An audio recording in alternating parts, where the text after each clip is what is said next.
Hi everyone. The photo in the thumbnail that I used is a picture that I took when we were in Colorado in September. I loved that trail we were on.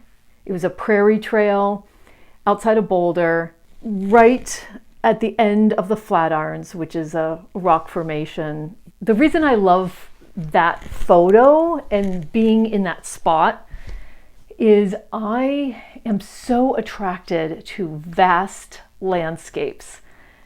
The vastness of a landscape like that, whether it's on a prairie or in Joshua Tree in the desert, of course, just flat land you can see forever.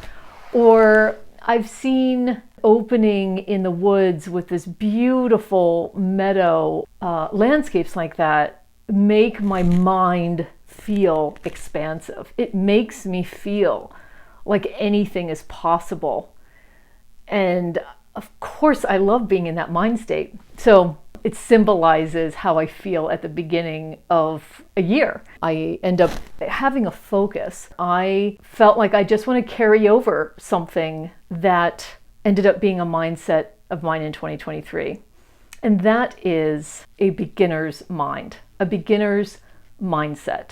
What I mean by that is I think there are many things in life, no matter how old you are, that prevent us from starting something new. Even if it's something small, showing up at an in-person book club, or for me, starting a refresher sewing course, something that just causes a little bit of, I gotta show up, able to do the thing. Has it been too long? Am I gonna fail? Trying does not have failure in it. I can tell you that much. So yeah, in 2023, I did a couple of those things. As simple as taking a refresher sewing course. I haven't sewn since I was in junior high when we had to take sewing class. And, I'm not good at it. It's never the point for me. I just want to show up. And anytime I have ever been in that state, whether it was personal or professional, those are the most memorable situations for me. So here's an example of it. I'll try to talk faster. When I was in my early 40s, I'd been doing some things that recreationally that I had done for quite a while that were very me, which is just going out running and lifting weights. I loved both of those things. Had some surgery and I was laid up for a while. That period gave me some time to think, and I started to want to make changes. I made a career change, and I knew that I wanted to change what I was doing sport-wise. So I got it in my head that I wanted to train for a sprint triathlon, which is a mini triathlon, not an Ironman. I could do the running, which would be a 5K, and so I needed to brush up on my swim in a while. And for some reason, I thought that it would be a good idea for me to find a spin class to get me into cycling, which, spoiler alert, doesn't have anything to do with cycling on the road, of course not. So I started going to spin classes, and I was checking out different teachers. I landed on a class 5:30 a.m. I found my class. It was a instructor who was clearly the leader of the pack. It was also clear that everybody in the room was good friends with this instructor. They're the kind of people that just immediately wanted to adopt you into their circle. I eventually started weightlifting with these people. They were all rock climbers. Eventually, in pretty short order, I went outdoor. I tried outdoor rock climbing with everyone. They were safe and responsible people. I could see that. I knew this was my new sport, and I then I ended up going on a climbing trip with my friends that was a few hours away in West Virginia, and just fell in love with it. Side note to that story, number one, I never did a sprint triathlon. The other side note is that a little while later, I met my current husband on a rock ledge. It's saying yes to something, showing up in a spin class. I bet you can think of an example in your own life, whether it is personal or professional, where you've said yes to something. It just opened up something in your life like a blooming onion. Doesn't just apply though to brand new situations. There are opportunities in things that you already know how to do that you can approach with a beginner's mind. I'll throw up another picture, and I promise I'm going to get to my reading goals in just a minute. This picture, and this is from a climbing trip. It's at Seneca, which is the place where I took my first climbing trip. We were there this summer, and this is after a weekend of climbing. We went out with a guide, and we just needed to refamiliarize ourselves with the place. We hadn't been there for a while. A good guide will be able to read what you say you want to do, and they may be able to read what you're capable of and push you just a tiny bit. And that's what happened that day. I gained some confidence, and I became more comfortable with where I'm at now, being 59. This can happen anywhere. Can you show up or see something differently or add an aspect of something that you already know how to do? Make yourself feel different about it. If you've knitted before but you don't remember how to do it, finding some videos on YouTube or an inexpensive class and getting yourself refamiliarized with something that you love. Even if you don't do it as much as you did or you never knit a sweater. So, reading intentions for 2024. I'm looking at my whiteboard.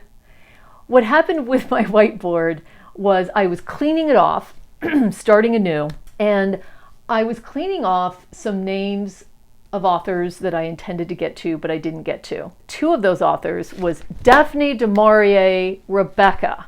I just wanted to read Rebecca. I own it. I have a mass market little paperback.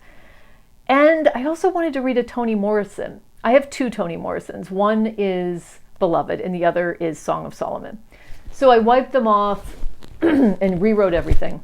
And that day, which I think was New Year's Day, I happened to go down to my bookshelf. I was looking at things and I just pulled Rebecca off the shelf and thought, maybe I'll try starting this. And I looked at the two Morrisons. I tried both of them out, and the Song of Solomon was just quirky enough with its beginning. It begins with a man that's on the top of a roof, and it snagged me, and I haven't stopped reading it. So I'm reading both those books. I'm so happy about that. Reading intentions and focus, I think, first of all, I'll just start with the read-alongs that I started on January 1st that I signed up for with Simon Hassel. He's the one that hosted the War and Peace year-long read-along. This year, he started a Thomas Cromwell read-along. It's called The Wolf Crawl, and we're starting with the Wolf Hall. My mother is participating, which I'm really excited about. She loves the book Wolf Hall, so this has given her an opportunity to reread it. I have started a read-along that is hosted by Kim McNeil and, I wrote it down, Rebecca Husey, and they've put together a Kate Briggs read-along, and we are reading, this is kind of a slower read, we're reading two works of solo authored works of Kate Briggs.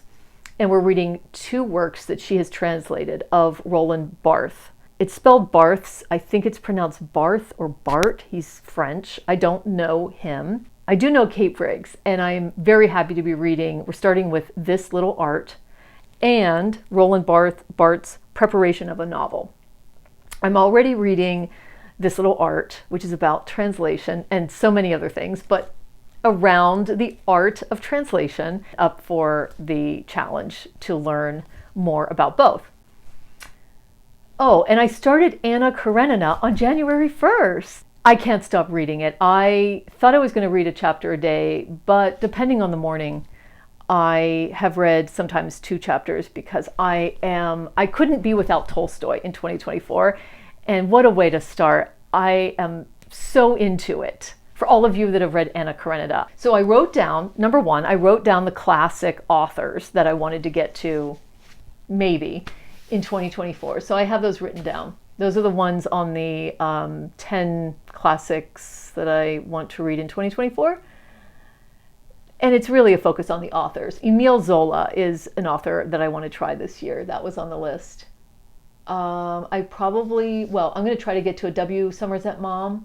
Evelyn Waugh for sure. That might be Brideshead Revisited. Thomas Hardy is really maybe Far from the Madding Crowd, but I have lots of recommendations. Steinbeck. I particularly want to finally get to East of Eden. I want to try Steinbeck. I hope to get to a Willa Cather this year. I meant to get to one last year, but I would like to read My Antonia, I think. I might read a Dickens. I've been talking to Joe Spivey about that. We might read Our Mutual Friend. I think it's a shorter one, and it's supposed to be funny. James Baldwin, he's a name that I erased and then wrote again because I didn't get to a James Baldwin. I know I read one a long time ago, but I can't recall which one it was. I do want to get to Giovanni's Room. Like to maybe read two. Fernanda Melchor is an author I didn't get to.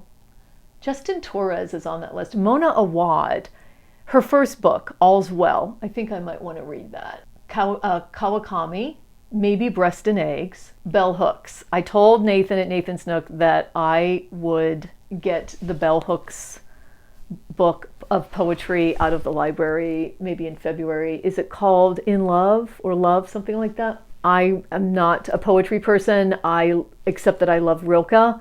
And actually, going back to the photo on the thumbnail photo, it reminds me of one of my favorite Rilke poems, if I could pick one, and that's On a Vaster Plain. There's something about that poem that just connects with me. Oh, Iris Murdoch. I read a couple Iris Murdochs a long time ago, and I haven't identified which books those are. I just want to try her. I don't know if she's an author for me anymore, but at least I'd like to give it a try. I definitely intend to keep reading and enjoying translated fiction. I get a lot of ideas from the International Booker long list. If it wasn't for that, I don't think I would have discovered Vigdis Hjorth or Guadalupe Nettle. There are some buddy reads that I might do. I don't know how you do a buddy read. Do people use Voxer? Do people check in on email or Zoom? I have no idea. So if any booktubers out there are interested, maybe a casual buddy read. I actually don't even know what that means. Oh, Elena Ferrante. Let's not forget that. My Brilliant Friend. I really need to try My Brilliant Friend. I have doubts that I'm going to like it. I think it's because it's a story that starts with someone who's young. I am looking forward to 2024 with all of you. It's been one of the most rewarding. I'm really glad that I have this special community here, both people that watch my videos and interact with me in the comments, and all of the booktubers that I watch and get a lot out of.